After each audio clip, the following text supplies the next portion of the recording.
ओम गंगणपतये नमो नमः। श्रीमद्भागवत महापुराण सप्तम स्कंध अतः तृतीय अध्याय हिरण्यकश्यपु की तपस्या और वर प्राप्ति।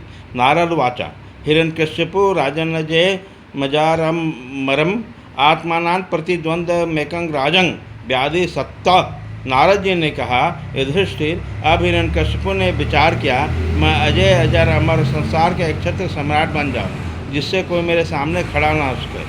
उसके लिए एक मंदराचल के घाटे में जाकर अत्यंत दारुण तपस्या करने लगा। वह हाथ ऊपर उठाकर आकाश की ओर देखता हुआ एक पैर के अंगूठे के बल पर खड़ा हो गया। उसकी जटाएं ऐसी चमक रही थी जैसे प्रलय काल के सूर्य की किरणें। जब तक इस प्रकार तपस्या में संलग्न हो गया, तब देवता लोग अपने अपने स्थानों और पदों पर पुनः प्रतिष्ठित हो गए। बहुत दिनों तपस्या करने के बाद उसकी तपस्या की आग धुएं के साथ सिर से निकलने लगी। वह चारों ओर फैल गई, ऊपर नीचे अगल बगल लोगों को जलाने लगे। उसके लपट से नदी और समुद्र खोलने लगे। द्वीपों और पर्वतों के सहित पृथ्वी डगमगाने लगे। ग्रहों और तारों टूट टूट कर गिरने लगे तथा दसों दिशाओं में मानो आग लग गई। हिरण्यकश्यप को उस तपोमय आग से लपटों से स्वर्ग के देवता भी जलने लगे। वे घबराकर स्वर्ग से ब्रह्मलोक गए और ब्रह्मा जी से प्रार्थना करने लगे, हे देवताओं के भी आराध्य जगतपति ब्रह्मा जी, हम लोग हिरण्यकश्यप के तप के ज्वाला से जल रहे हैं। अब हम इस स्वर्ग में नहीं रह सकते। हे अनंत, हे सर्वाध्यक्ष, यदि आप उचित समझें तो अपनी सेवा करने वाले जनता के नाश होने के पहले ये ज्वाला शांत कर दीजिए। भगवान, आप सब कुछ तो जानते हैं, फिर भी हम अपनी ओर से आपसे ये निवेदन कर रहे हैं कि वो किसी अभिप्राय से यह घोर तपस्या कर रहा है।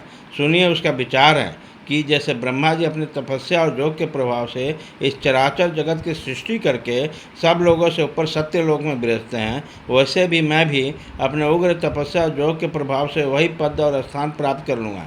क्योंकि समय असीम है और आत्मा नित्य है। एक जन्म में नहीं, अनेक जन्म में, एक युग न सही अनेक युगों में अपनी तपस्या की शक्ति से मैं पाप पुण्य आदि के नियमों को पलटकर इस संसार में ऐसा उलट फेर कर दूंगा जैसा पहले कभी नहीं हुआ था।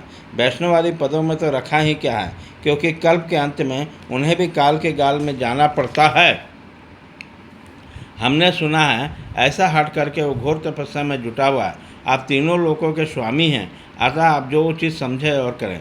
ब्रह्मा जी, आपको यह सर्वश्रेष्ठ परमेश्वरी पद ब्राह्मण एवं गौों की विधि, कल्याण, विभूति, कुशल और विजय के लिए है। यदि वह हिरण्यकश्यप के हाथ में चला गया तो सज्जनों पर संकटों का पहाड़ टूट पड़ेगा।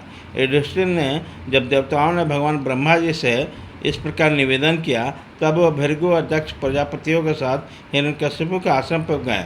वहाँ जाने पर वो उसे देख ही नहीं सके, क्योंकि दीमक की मिट्टी, घास और बाँसों से उसका शरीर ढक गया था।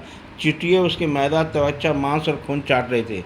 बादलों से ढके हो जाने के कारण सूर्य के समान वो अपनी तेजस्वी के तेज से लोगों को तपा रहे थे। उसे देखकर ब्रह्मा जी भी विस्मित हो गए और उन्होंने हंसते हुए कहा, ब्रह्मा जी ने कहा, बेटा हिरण्यकश्यपु, उठो उठो, तुम्हारा कल्याण हो। कश्यप नंदन, अब तुम्हारी तपस्या सिद्ध हो गई है। मैं तुम्हें वर देने के लिए आया हूँ। तुम्हारी जो इच्छा है बेकट के मांग लो। मैंने तुम्हारा हृदय का अद्भुत बल देखा है और तुम्हारे दासों ने तुम्हारी देख खा ली, फिर भी तुम्हारे प्राण हड्डियों के सहारे टिका हुआ। ऐसा कठिन तपस्या न तो पहले किसी ऋषि ने की थी और न आगे कोई ऐसा करेगा। भला ऐसा कौन है जो देवताओं को 100 वर्ष तक बिना पानी के जीता रहे। बेटा हिरण्यकश्यपु, तुम्हारा एक काम बड़े बड़े धीर पुरुष भी कठिनता में कर सकते हैं। तुम्हारे इस तपोनिष्ठ से मुझे अपने बस में कर लिया है। दैत्य शिरोमणि, इसी से प्रसन्न होकर मैं तुम्हें जो कुछ मांगो दिए देता हूँ, और तुम हो मरने वाले और मैं हूँ अमर, अतः तुम्हें मेरा यह दर्शन निष्फल नहीं होगा। नारद जी कहते हैं, युधिष्ठिर, इतना कहने पर ब्रह्मा जी ने अपने चींटियों से खाए हुए शरीर पर अपने कमंडलों का दिव्य एवं अमोघ प्रभावशाली जल छिड़क दिया।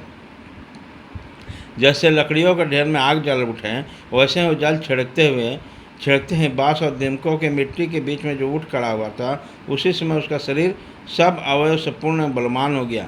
इंद्रियों में शक्ति आ गई और मन सचेत हो गया। सारे अंग ब्रज के समान कठोर एवं तपाए हुए सोने की तरह चमकीले हो गए। वह नवजुक होकर उठ खड़ा हुआ। उन्हें देखा कि आकाश में हंस पर चढ़े हुए ब्रह्मा जी भी खड़े हैं। उन्हें देखकर बड़ा आनंद आया। अपना सिर पृथ्वी पर रखकर उन्होंने उसको नमस्कार किया। फिर अंजलि बांधकर नम्र भाव से खड़ा हुआ, बड़े प्रेम से अपने निर्निमेष नयनों से उन्हें देखता हुआ गदगद वाणी से स्तुति करने लगा। उसी समय उसके नेत्रों में आनंद के आंसू उमड़ रहे थे, उसका सारा शरीर पुलकित हो रहा था।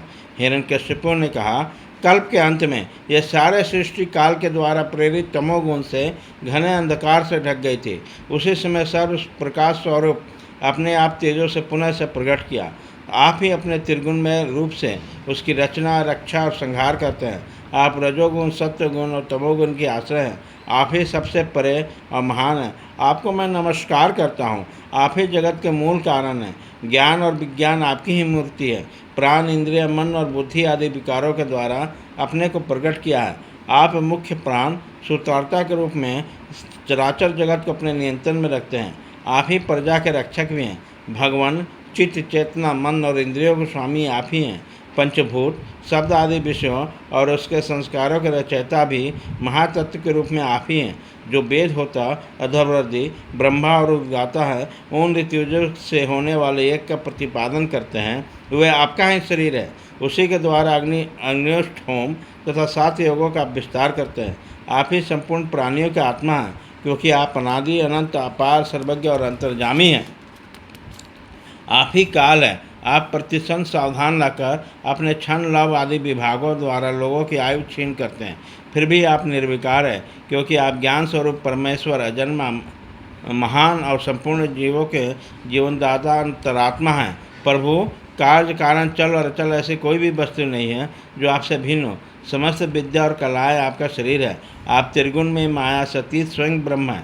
यह स्वर्णमय ब्रह्मांड आपकी गर्भ में स्थित है तथा आप अपने में ही प्रकट करते हैं। प्रभु, यह व्यक्त ब्रह्मांड आपके स्थूल शरीर है।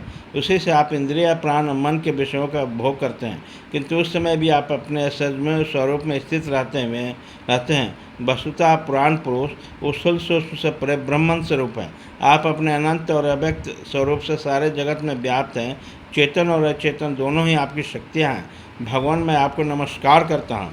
प्रभु, आप समस्त वरदाताओं में श्रेष्ठ हैं। यदि आप मुझे अभिष्ट वर देना चाहते हैं तो ऐसा वर दीजिए कि आपके बनाए हुए किसी भी प्राणी से, चाहे मनुष्य हो या पशु प्राणी हो या प्राणी, देवता हो, दैत्य आदि, नाग आदि, किसी से मेरी मृत्यु न, भीतर बाहर, दिन में, रात्रि में, आपके बनाए हुए प्राणियों के अतिरिक्त और भी किसी जीव से, अस्वस्थ, पृथ्वी, आकाश, कहीं भी मेरी मृत्यु न हो। युद्ध में कोई मेरा सामना न कर सके। मैं समस्त प्राणियों का एक छत्र सम्राट हूँ। इंद्र, समस्त लोकपालों में जैसी आपकी महिमा है वैसे ही मेरी भी तपस्विनी और यज्ञों का जो ऐश्वर्य प्राप्त हो वही मुझे भी दीजिए। इति श्री महाभागवते महापुराणे पारमहंस्यां सहितां सप्तस्कंधे हिरण्यकशिपु सूर्यवर्चनांग नाम 3य अध्याय।